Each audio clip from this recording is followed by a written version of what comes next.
bitches! Rifts are opening all across Thetis, and my demons are pouring into your world! We have a new leader who defied the gods, and who will usher in a new age! Bow before your new master! Not today, Demon Joe.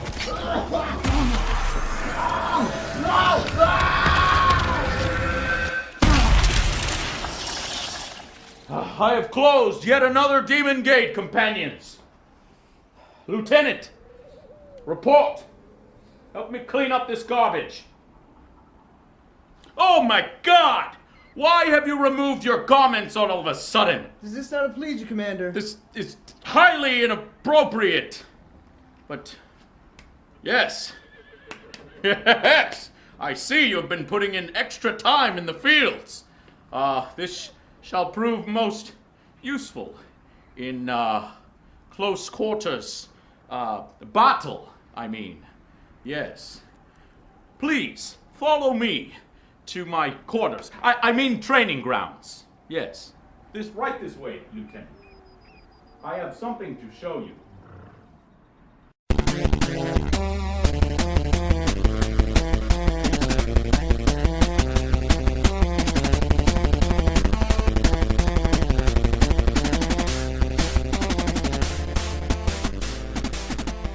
Inquisitor, I am happy to report that Dragon Age Inquisition is magnitudes better than Dragon Age 2. Even though I didn't really think Dragon Age 2 was all that bad. Just small-minded and inconsequential. Not so here. Here, you are hugely important, my lord. You have a massive penis, or a big vagina, depending on your gender. You judge people's fate and lives on a throne similar to Game of Thrones. Lord Eramund, any protection you thought you had has apparently been withdrawn. You will die by my hand. Petty actions.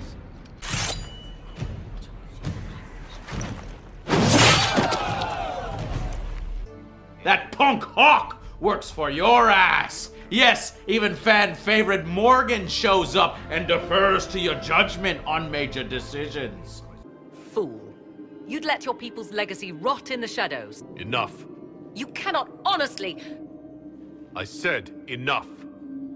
Now, in comparison, one could argue that Dragon Age Origins has a slightly better story because of its companions and its writing. But this storyline is also incredibly high stakes and interesting. Maybe because I've actually read all the lore books and know the stories about the Magisters, the Elven gods, and all that bullshit. Though I admit it's pretty easy to get lost if you don't set aside some time to read stuff that you've collected, my lord.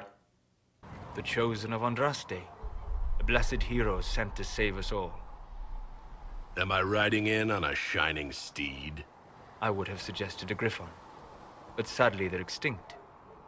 Joke as you will, posturing is necessary. You'll start by creating either a male or female version of a human, elf, dwarf, or Quinari.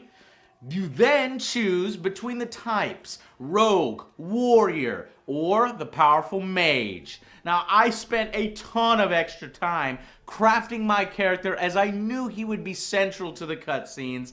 And it's not the most extensive character creation system, but it's definitely acceptable. I mean, people have been able to make pretty damn good Daenerys. Oh. I didn't know you were awake, I swear. It's all anyone has talked about for the last 3 days. And BioWare continues to be inclusive of people of all types. There are so many bisexual, homosexual, and other sexual characters, it's hard to keep straight. No pun intended. I like your quarters. Do you now? I like your quarters. Do you now? Don't misunderstand. I'm not suggesting we venture into mutual domesticity. I just like your appointments. The romance paths are there if you so choose to take them. Some pretty funny ones, too. No Inquisition. No war. Nothing outside this room. Just you and me. So, what do you want to talk about? Sorry to disturb your rest, Inquisitor, but our oh, sweet maker. Cullen, how's it going? Is the Inquisitor awake? I thought perhaps we... Oh. Is something the matter? Ah! Oh, for fuck's sake. Do you see this? No. This time around, you're able to recruit up to 9 companions. That is a fuck ton of dialogue, and for the most part, the voice acting is done at a really high quality. Now, I mostly stuck to Iron Bull, my romance choice Cassandra, and Dorian, even though Dorian can tend to break the game with his necromancy. As enemies stay alive, the next part of the level just like refuses to load. I had to swap him out with Vivian when it got too annoying or buggy. Now, Dragon Age really seems to reach for diversity with its cast this time around, and I'd say it's about the second best cast after Dragon Age Origins, but better than Dragon Age 2. I can't believe you shaved that in your... Andraste's herald is touched, all right. That is. It's sort of... Well, it represents how we came together, I think. I'll show you coming together. And unlike Dragon Age 2, that reuses and recycles so many of its areas, here you will travel to a fantastic variety of locations that really help flesh out the Dragon Age universe like never before. Orlais' capital, Val Royeaux, the lush green forests of the hinterlands in Ferelden, which is supposedly as big as the original game, and the coasts of the Iron Coast, the snow, wide open deserts. I mean, there are about 12 of these fully explorable, wide open locations in this game. And each new area you unlock, Scout Harding will give you an overview. Scout Harding. The desert is immeasurably more precious with you in it, Scout Harding. When did you come up with that one? I had some time along the way. I wish I could romance that one. Anyway, it's easier to manage and collect and do everything in one of these locations before moving on to the next if you're so inclined to be a completionist. Now, there are also several more mini locations that open up temporarily, mostly for companion side quests. It's simply the biggest and most full Dragon Age yet, and one where you could easily run into an area that you aren't supposed to be in yet, seeing a dragon and a giant fighting it out on their own, and then getting smashed into paste for getting too close too early. I love it. I like it a lot. Holy shit. That is fucking awesome. Let's do this shit. Oh, he's fucking taking off. Okay. Oh, fucking bro! Oh, Angry Joe, no! What the fuck? The fuck did he go? Holy shit, I didn't know giants could fucking jump that far. Get him. Bring him down. For Angry Joe's honor. Cassandra! Oh. What the? Holy fuck! Run! Oh my god. That was awesome. In addition to all this, BioWare has included many fun distractions to discover littered all throughout, like beautiful and captivating bard songs to collect and listen to.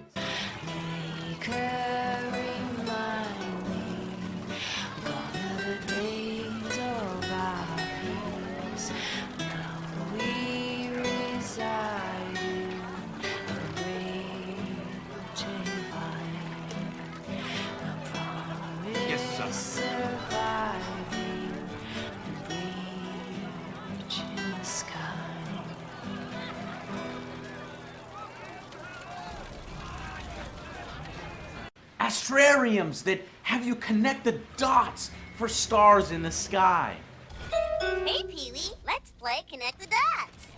Okay, magic screen, let's! Connect the dots, la la la. Connect the dots, la la la. Connect the dots, la la la. Connect the dots, la la la. skulls that locate mysterious shards that open up ancient doors and ruins. Acquiring agents out in the world who will join your cause back at the castle, providing a buff or a bonus. There's investigations, there's a few puzzles, there's wildlife hunting each other, there's area changing weather, those lightning strikes. They're all icing on this cake and help make this world feel alive and interesting. And as if that wasn't enough, they've also included meaningful crafting for armor and weapons. You can use the metals and materials that you scavenge in the world and you see located out there using your search function to modify your arsenal, even changing their color depending on the types of materials you use. It is incredibly rewarding to make a badass weapon that has higher stats than anything that you've seen in the game, even at those super expensive shops. It's just a damn shame that there's not enough armor sets, in my opinion, to make you look different throughout your journey. I mean, you might be stuck with one for half of the game. Boring. At least I was stuck with one. And yes, you can equip your party members with new armors and modify them, thank God. And because Dragon Age 2 didn't have that shit. Now, the central mechanic here is that you'll be building up your new Inquisition in order to deal with the threat of the demon invasion.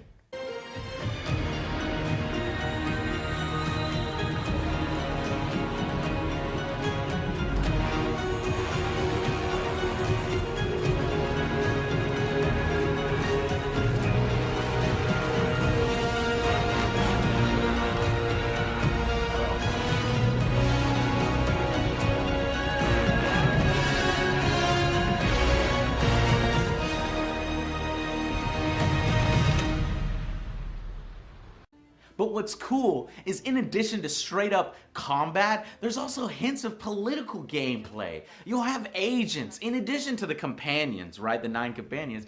But in these agents you send out on various missions in the war room. And these can bring back valuable resources, influence, or even unique weapons and armor as you deal with the various factions reacting to your presence. You can set to clear out bandits and enemy factions from fortifications, quarries, mills, and other important strategic resources to claim them for your own, which will then allow you to upgrade and customize your castle at Skyhold to your liking. It is a cool mechanic that helps extend the game's length.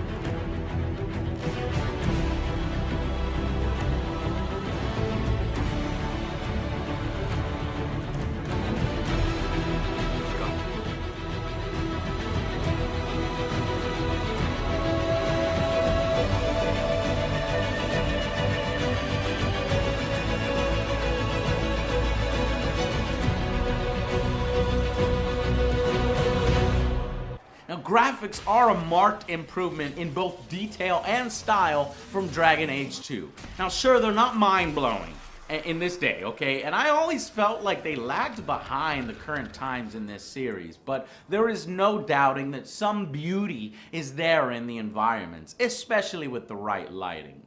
Animations are fantastic, and lip syncing is great, details that you might miss if you aren't really close up to the characters as they speak out in the world. So, this is it, huh? Oh no, it's fine, yeah? It's just, I thought it'd be bigger. Hear that? I meant the stronghold, but it sounded like... Well, it's funny, right? Anyway, stopping wars should earn more sovereigns than this. Need things back to normal for coins to be flowing again. Another reason the Templars and mages need to be sat down. The Templars and the mages? Most people pick a side. Most people are stupid.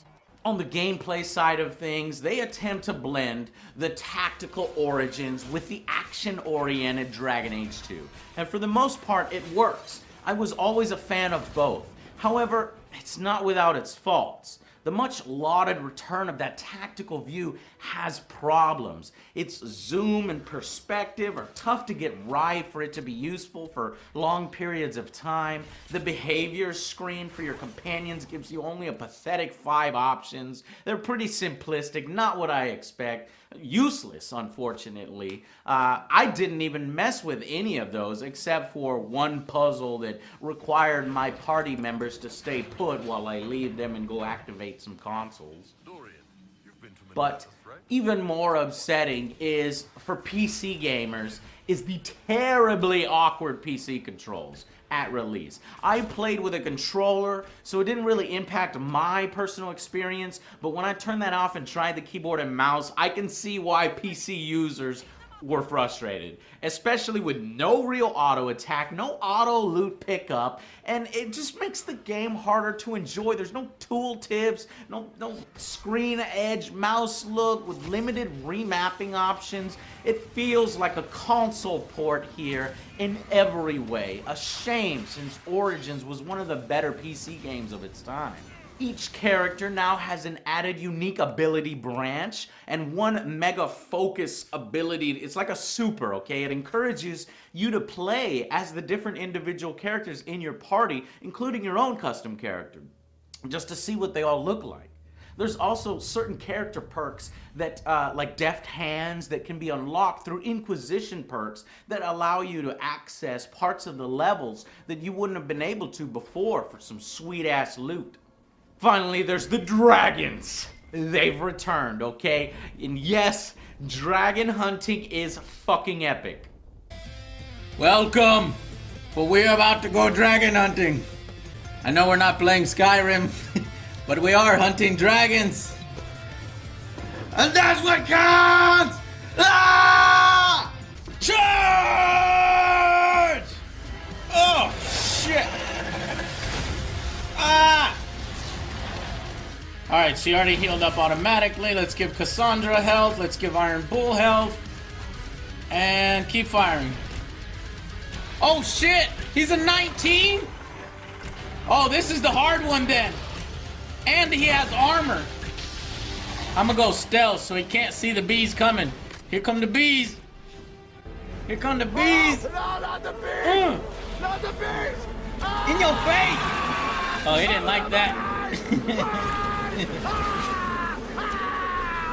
How does he have that fucking shield? It's not fair. Whoa! You stay back! Yeah! You fucking bastard! You get away from me! Ah! Oh! You got me. You got me on that one. You got me on that one. Hide behind this tree! He won't see us. Come on, bring it on! Ah! Damn it. I loved how they move, fly, and just stay dynamic. It's not quite at the level of Dragon's Dogma, where in terms of fighting oversized creatures, God, I wish games would get with the program there, but this is about as good as it can get without using the Dragon's Dogma system. It's intense battles, okay, that go down to the wire, and the dragons move around. It's awesome. And the game is so involving, the only time you're taken out of this experience is the damn overly long loading screens. And these are offset somewhat by cards that you can read, but for whatever reason, those don't stay on the screen. And so as you're reading something, it goes to a black screen, you're just left staring at a black screen while it loads. What's the reason behind 2 different loading screens? It's not cool, okay? There's also some minor annoyances. There should be a direct option to equip and to compare loot as you pick it up, instead of fumbling through multiple clicks and menus to equip it and then compare it to one of your other characters. There's books, but you'll long for the actual visual representation found in Skyrim rather than these lifeless black prompt boxes. I felt like the horses weren't fast enough. They didn't feel right, so I hardly ever used them. Bizarrely, BioWare also locks the conversation cutscenes to 30 frames per second for no real reason. It's just odd seeing it jittering compared to actual gameplay. and I couldn't really find out how much a character likes or dislikes me at any given point. But none of those things really take away from the overall experience. I'd say that the game's biggest negative, though, was there's just not really a risk of losing your companions or having them die in one epic final battle confrontation. I wish they would have borrowed that build-up from Mass Effect series. It certainly seems as if they intended to do so. You build up resources, upgrading your castle, you're upgrading your armies and your camps and all that shit, but there's never that final confrontation that puts your companions and these resources at risk. I kept thinking I would need to upgrade my castle fully because it will likely be attacked in that final battle, and I wanted to keep everybody alive. But that never happens. The final boss level feels a bit slightly rushed, and kind of makes all that building up of your Inquisition cheapened in subsequent playthroughs, because it really didn't matter a whole lot. And then we have the multiplayer. I wanted to sing the praises of Dragon Age multiplayer. But this. Okay, small chairs, reading. What? What? Do I have to pay for... Oh my god, Dragon Age. No, please. Oh, first Assassin's Creed, now this. Corporate! Goddamn mobile games!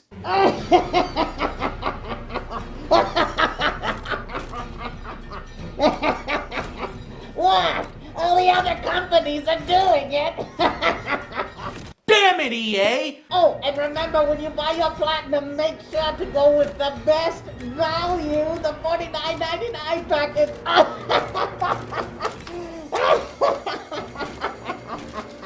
And that's likely to be about as unfair as a mobile game, too. Balanced to have you hit a wall of failure at some point, and then you either grind it out to hell over and over on 3 fucking maps till you overcome that, or you drop cash on new characters and potions and items. Fucking bullshit. After the first few matches, it quickly becomes repetitive. It's clear there's not a whole lot of effort put up into it here. It was just built up to make it workable and monetizable. Not at all what I envisioned for Dragon Age's first foray into multiplayer. Thanks a lot. You fucked it up. I got another. If this is successful, I promise it will never affect gameplay.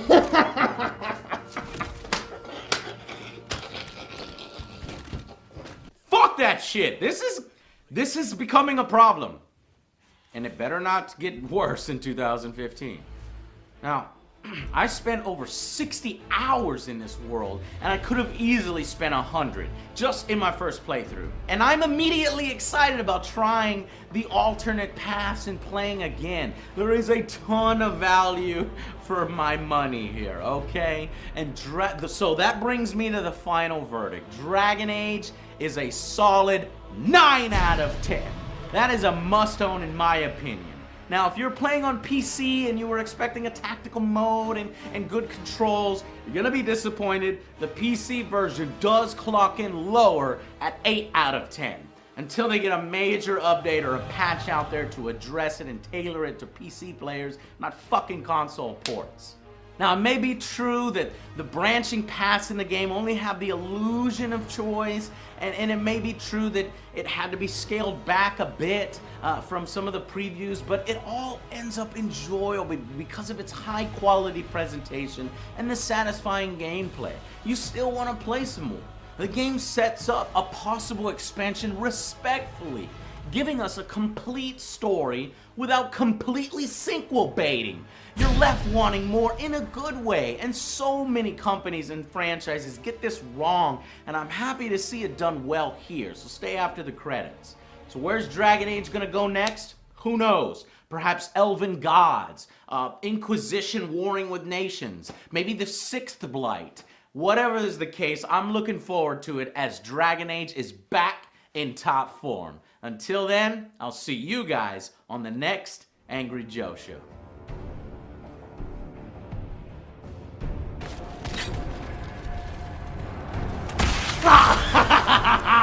Yes! I drifted right into his face perfectly! Now for my sweet revenge! You're late. Yeah, well, you know how hard it is to rift into this place. Not as hard as this is gonna be. Oh, you like to play rough. Are you sure he's not going to hear us? Most people are stupid. Sarah was never an agreeable girl. Her tongue tells tales of rebellion, but she was so fast and quick with her bow. No one